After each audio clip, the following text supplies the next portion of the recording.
Hey there, it's Monkey. I'm going to go down a list of things that you're going to want to look at addressing in and around your base before heading off into the mountains. The mountain biome poses some unique challenges that the previous biomes haven't. And by preparing your base ahead of time, either before you kill Bonemass or just after you kill Bonemass and before you head into the mountains, is going to make that transition into the mountains a lot smoother for you. So let's just jump right into it. And we're going to start with talking about your base defenses. Now, the first three biomes you've already been fending off. Gray dwarves, brutes, trolls with boulders, with logs, and probably Draugr and skeletons with bows and whatnot. If you are like me, the easiest defense is to just dig a moat. If you look around my base here, I basically have elevated terrain between myself and everything outside of there. So I'm going to unpause this and run around. You can see it a little bit better. This means that anything trying to get up into my base just can't. I have a couple little, weak points, I would say here, but they're also framed in with wood. And this wood here, bonus tip, makes a good target for boulders and arrows. They won't shoot my building because there's all this wood around here for them to target instead. But because I have this very sharp edge, that prevents a lot of attacks against my base. However, while this has worked, even against trolls, right? When Bonemass gets killed, 2 more events unlock. One of them is blobs and oozers, and the other one is drakes from the mountains. Now, blobs and oozers you should be familiar with because you've dealt with them in the swamp. They jump around, they spread poison everywhere. They're relatively easy to tackle in the swamp because you just bust out your stag breaker and you just start wailing on the ground and you take them out really easy. But around your base, slamming that stag breaker everywhere is not a great idea. And the thing is the blobs and oozes can jump. So if you look right here, this has been fine for me.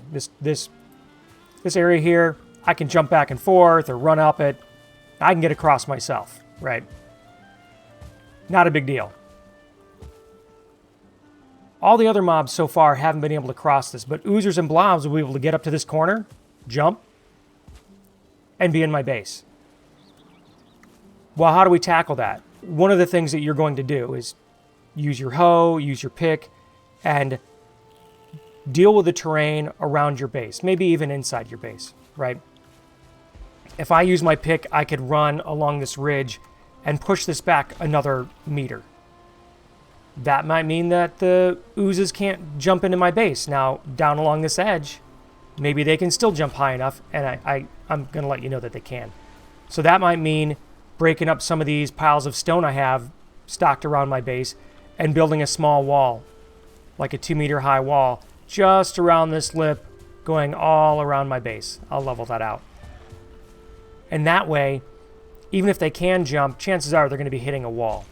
Okay, the other event that we have to deal with, now that we've dug our moat a little bit deeper, messed with our terrain, maybe built a wall, is drakes. Drakes fly. So all of that work might help for blobs and skeletons, not going to necessarily work for drakes. Drakes also have a ranged frost attack. So your best defense against that is going to be to upgrade some of the outside components of your base to stone. Stone has more hit points than wood, so it'll take a lot more damage for drakes to demolish your fort. It'll buy you a lot more time to, get the drake's attention and kill them. The other thing you might want to consider doing is while you could be, see I'm standing up on top of the peak of my roof, this is a nice high spot to be able to shoot arrows from. That would put you on even footing with the drakes. But all of their attacks are going against my living quarters roof. An option would be to build a separate tower, right? Just a defensive platform. You only use it when something that flies attacks.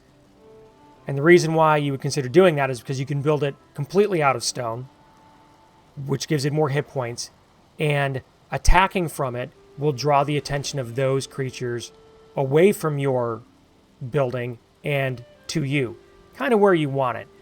The other thing you could consider doing is, if drakes were to attack, is actually to leave your base, to go out on the other side. So in the case of my base, yeah, maybe run over to here and fight them away from the base. Now that allows you to dodge on the land. Nothing's going to get damaged around here. You can fight, shoot, and whatnot. However, you don't have a lot of cover in that situation. It's going to be up to you which options you utilize. But perhaps by a combination of changing the terrain, building some walls, and upgrading the outside of your base, you're going to be better prepared to defend against all of these new events that are now added to the game because we killed Bonemass. Also note, if you have any animals, which at this point would be boars, if you've tamed any animals around your base, those are going to be prime targets for drakes and oozes to go after, to kill.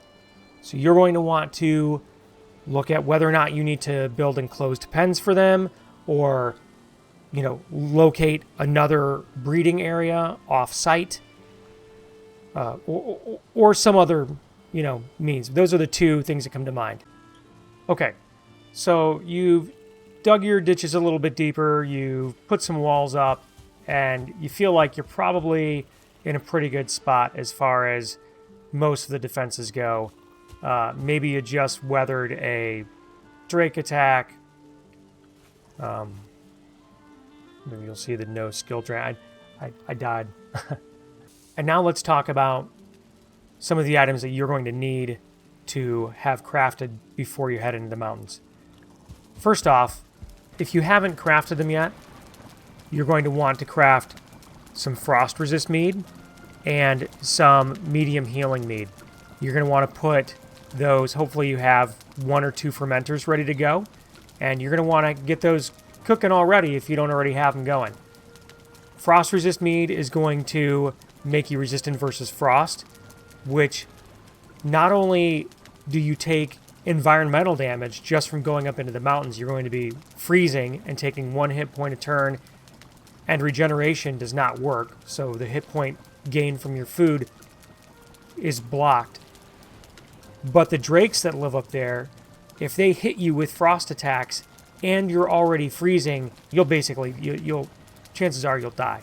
The other thing you want to have, as I mentioned, was healing potions, just because you're going to be getting into scrapes with creatures that attack so fast, wolves, or that hit really, really hard, which would be the golems, the rock elementals, if you will, that live up in the mountains. The other thing you're going to want, which is a staple for any sort of travel at this point in the game, is portal mats.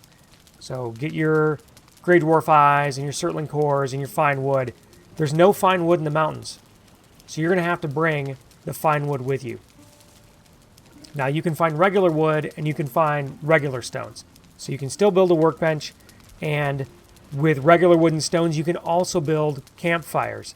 And this goes without saying that campfires are actually really, really useful in the mountains. The reason why, I'm going to go out and buy this giant. You don't have to build a bonfire. You can just build a regular old campfire, and as long as you are close to that, you will be protected from the freezing effect that being in the mountains produces. What this means is you can build maybe a small base up in the mountains, have campfires around. That will protect you from having to use frost resist potions. If you're busy mining up the silver in the mountains, you can also put campfires around. That will help keep you warm. They also do a lot of damage against frost drakes, and we'll touch on that more when we're actually up in the mountains.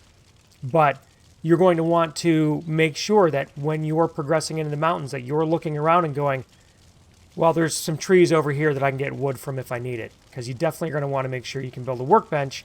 Otherwise, you can't build a portal. The last couple of things that you're going to need before going into the mountains is obviously a pickaxe, and it's got to be iron, otherwise you can't mine silver. You're also going to want to have a wishbone. The wishbone you got off of Bonemass. Don't just shove it away in a chest somewhere. Don't throw it out in the water. Don't destroy it. Because that is what allows you to find, and not just silver in the mountains, but all of the things. So this says right on the tooltip, the ancient bone remembers the location of many forgotten things. And what this means is that if you are out and about heading to the mountains or wandering through the meadows, you might have seen these stone structures that look shaped almost like a boat, if you will, or other standing stone structures. Sometimes there's buried treasure underneath those. The wishbone will alert you to the presence of those items. So it is useful out in other biomes as well, but for the mountains, you definitely need to bring it with regard to getting silver. And if you're playing epic loot like I am and you're using the same rules that I am playing with, my one suggestion would be to hold off on any gambles that Halder offers right now until you get the upgrade recipes from being in the mountains. You might also want to just make sure you check him for bounties regularly, which you should already be doing as it is. And that's all I have as far as epic loot specific advice. And that's it for this video. I think we've covered everything that you need to do before heading into the mountains. If you have any questions, suggestions, or think I missed something, head on down to the comments section. I hope this helped you.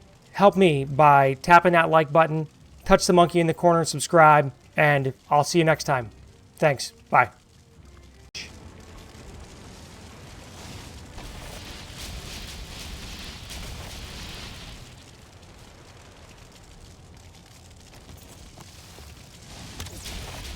Oh.